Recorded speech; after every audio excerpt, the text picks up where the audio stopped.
협동조합, 그 아름다운 구상. 에드가 파넬. 들어가는 글. 인간조직. 이 책은 기본적으로 인간조직에 대한 것이다. 나는 내 경험을 통해 두 가지 매우 중요한 결론에 이르렀다. 첫째, 정말 너무나도 많은 조직들, 특히 대규모의 조직들이 그들의 조직 목표를 이루는 데 실패했다는 점과, 둘째는 성공하기 위해서는 조직 내 사람들 사이에 효율적인 협동이 열쇠라는 점이다. 인간이 발전을 계속하려면 모든 종류의 많은 조직들이 크게 변해야 한다.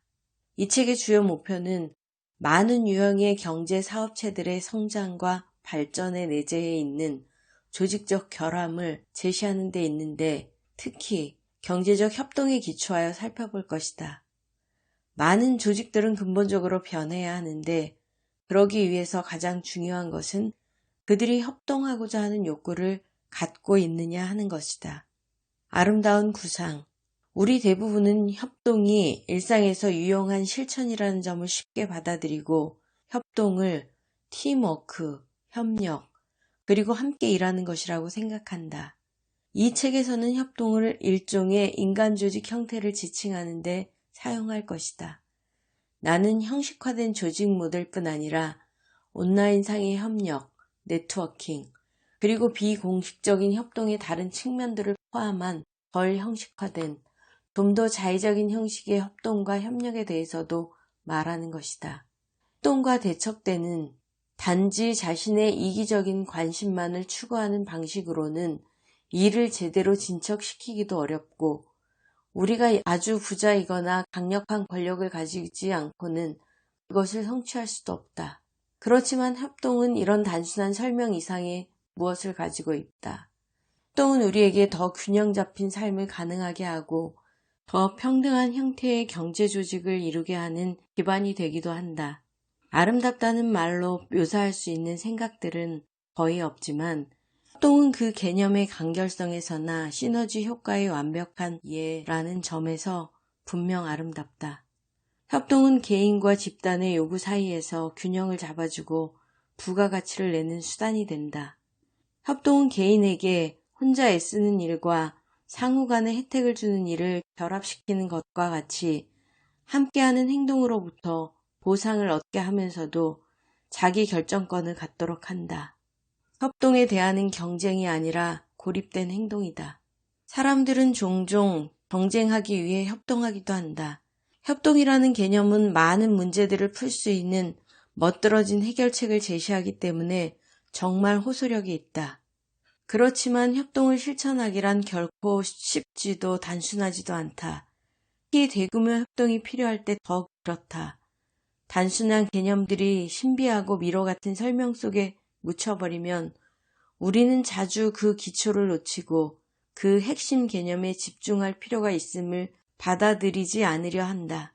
협동의 기초 원리들은 평범한 사람들이 실천해야 하는 것이기 때문에 분명한 말로 표현하고 직접적인 방식으로 사용할 필요가 있다.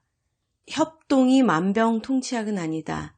하지만 경제사업체가 사람들의 삶을 향상시키기 위해 사용할 방식으로서 그 잠재 가능성은 아직도 더 활용할 여지가 많다. 모든 것을 포괄하는 거시 철학의 시대는 이제 거의 끝났다. 요즘 세대일수록 더 호기심이 많고 더 비판적이며 교조적인 사고에 도전할 자세를 가지고 있다. 이러한 그들의 태도와 가치가 미래 조직들의 형태를 결정할 것이다. 생각들은 근본적인 개념에서는 단순할 수 있지만 동시에 그 적용은 복잡할 수도 있다.